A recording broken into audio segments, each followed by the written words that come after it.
Hey everyone, welcome to Rob's Gaming Table. I'm Rob, and are you like me and you opened the board game Dune Imperium and realized it came with a pretty crappy insert and you were hoping there was something better? Well, the folks over at e-Raptor were kind enough to send me their insert for this game, and in today's video I'm going to unbox it, assemble it, we'll discuss how long it took to assemble and if there's any issues, and we'll take a look at the final product after inserting the components from this game into the insert. So stick around.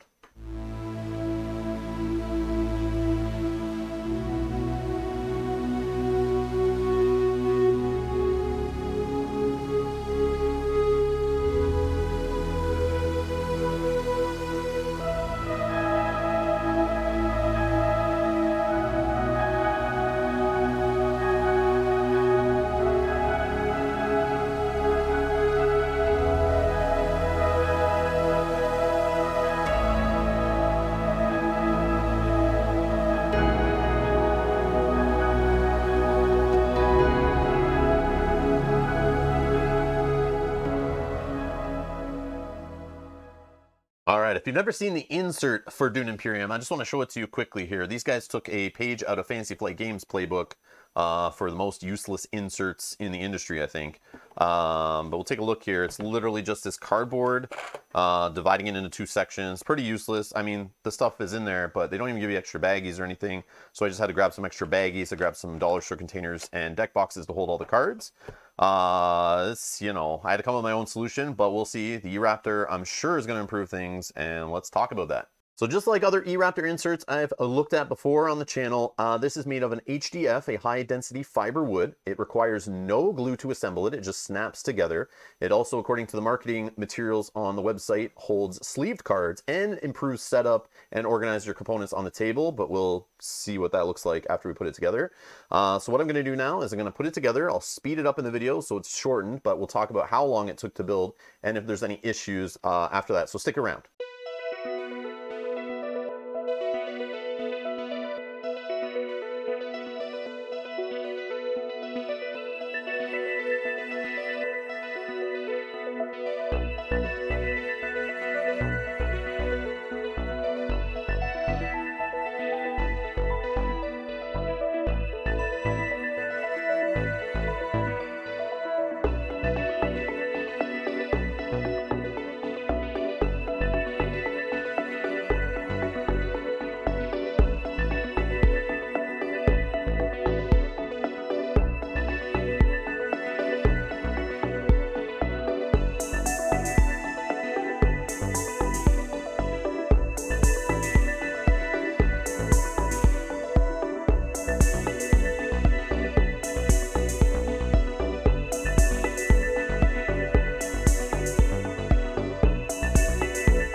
All right, here's the final product assembled. You'll see the assembly time pop up on the screen now. It wasn't too difficult to put together. There's some weird, weird spots where I was holding it and it's kind of falling apart, but once it snaps all together, it gets really solid. I don't mind fumbling around with it a little bit, taking it slow, looking at the instructions. It's the usual ones, find the base, for example, C here, and just find all the parts. If you need to put in C2, just go find where C2 is, pop that out, put it in. As long as you do it in like a system, I like popping all the pieces out, putting them in order, so when I'm assembling it, I know where they are. Just take your time with it. It's not too bad. This one's pretty straightforward. I do like these little lids that they have. I'm curious to see how that works out. So what I'm going to do now is transfer all the components from Dune Imperium into the insert, then we can take a look at it. And there we go. The components are inside the insert. We'll put it in the box in a sec, but I just want to take a look at this here. So I have this tray here that holds your conflict cards all separated by number. So when you're setting the game up, you can grab them and sort them out at the end when you're done playing. Helps it with setup. You got your spot for your intrigue deck. I like how there's extra room for if you sleeve the smaller cards, which I do not. But they will fit in here. There is extra room, and I like the way you're even able to grab, if you have this sitting at the table while you're playing, you could just easily just grab, and there's like, a hole basically for your finger to get in there. You can grab out the stuff easy. Lots of room around these sleeved cards. I sleeved the larger cards, and there's plenty of room and a little finger hole there to just reach in and grab them out. I like that. It's a very nice touch. I'm not sure what goes there. Maybe I messed something up, but I don't have any cards for there. Maybe that's when you've set up your conflict deck. You put it there to play from there. I'm not sure. But there is an extra spot here. The deck is split into 2 parts.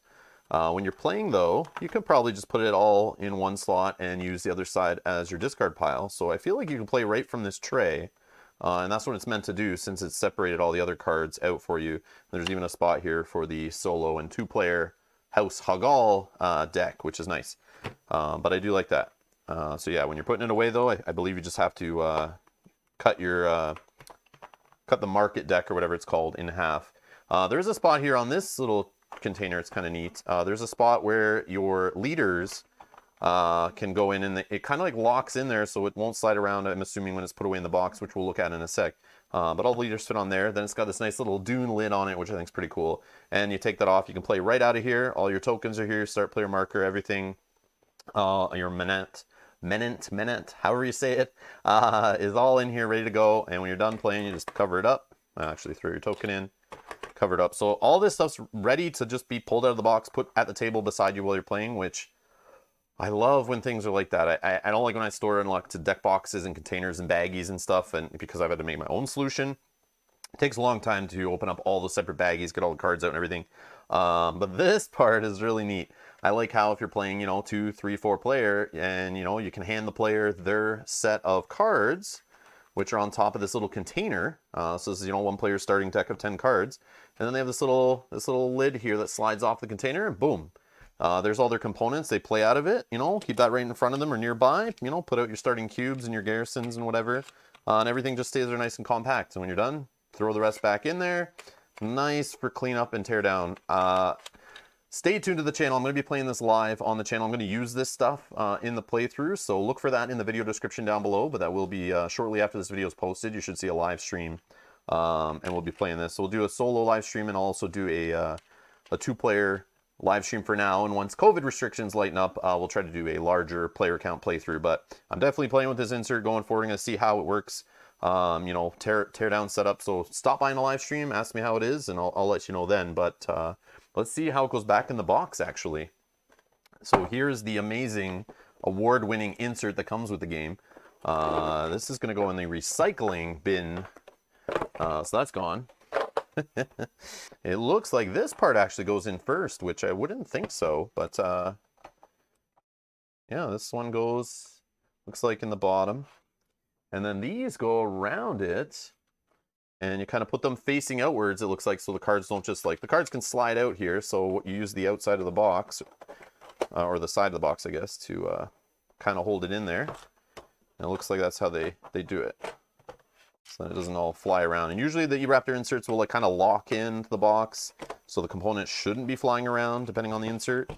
But we'll see. I don't know if this can be tilted on its side or not. I didn't see that on the website saying that it could, and usually they say when it can be stored on its side, it's designed for that. But the fact that this doesn't have a lid on it, I don't know. And then I think this just goes on top. Yeah, fits in nice, locks. You can feel it locked in with the components underneath. They usually make it so the little clips that come through the bottom of the wood usually kind of lock into the things underneath it, so it doesn't slide around. It's kind of nice the way they do that. Definitely some thought was put into this. And now the board. Yep, board has a spot to go in. See, they designed it so they purposely put these little lips here that come up and lock the board in place, which is very nice. And then, of course, put our little instructions and reference materials and our how to play guide or whatever. And does the box lid close fully? 100% it does. There we go. It's official. Box lid does close fully. Again, this is just the base game at the time of this recording. I don't know if they're coming out with expansions or anything like that. This is just the base game that I put in here, but it fits it all perfectly with sleeves, no problem. There you go.